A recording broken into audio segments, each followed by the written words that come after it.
What happens if you have people add fruit to their regular diet?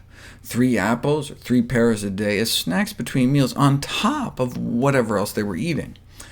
Fruit is low in calories, but not zero, so if you add food to people's diet, even healthy foods, won't they gain weight? No, they lost a couple pounds. Maybe it was all that fiber?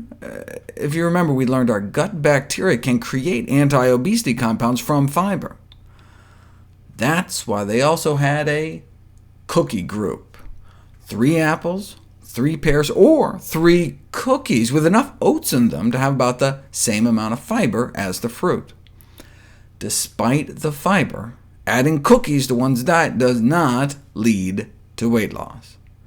They think the weight-reducing secret of fruit is its low energy density, meaning you get a lot of food for just a few calories, so it fills you up.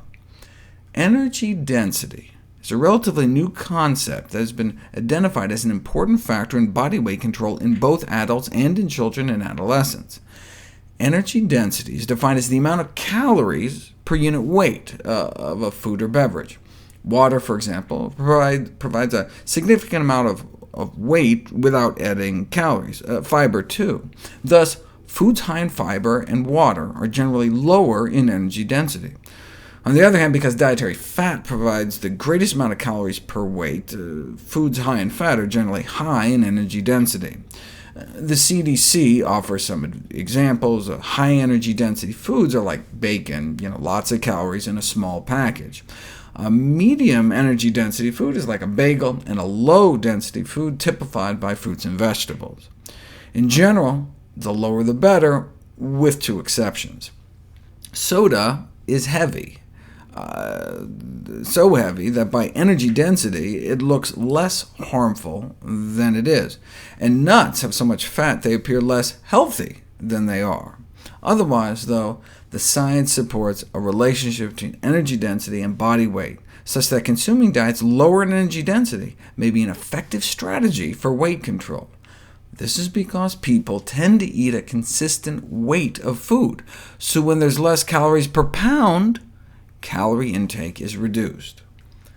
A small drop in energy density can lead to a small drop in weight, and the greater the decrease in energy density, the greater the weight loss.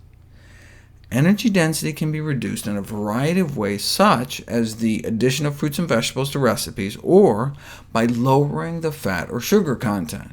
And indeed, that's how we evolved, eating predominantly low-energy density foods, such as fruits, vegetables, plants, and tubers, starch-filled roots like sweet potatoes. The first study to emphasize how fruits and vegetables could affect energy density and food intake was conducted more than 30 years ago. Researchers were able to cut people's caloric intake nearly in half, from 3,000 calories a day down to 1,570, without cutting portions, just by substituting less calorie-dense foods, which means lots of fruits, vegetables, whole grains, and beans, compared to a high-energy density meal with lots of meat and sugar. Nearly half the calories, but they enjoyed the meals just as much. They tried this in Hawaii, putting people on a traditional Hawaiian diet with all the plant foods they could eat. Lost an average of 17 pounds in just 21 days, resulting in better cholesterol, triglycerides, blood sugars, and blood pressure. Caloric intake dropped 40%, but not by eating less food. In fact, they lost 17 pounds in 21 days eating more food, 4 pounds of food. But because plants tend to be so calorically dilute, one can stuff oneself without getting the same kind of weight gain. And the energy density of foods is of interest for weight management, not only because it allows people to eat satisfying portions while limiting calories, but also because reductions in energy density are associated with improved dietary quality. For example, lower energy-dense diets associated with lower risk of pancreatic cancer. Lower energy density foods tend to be healthier foods, so we get the best of both worlds.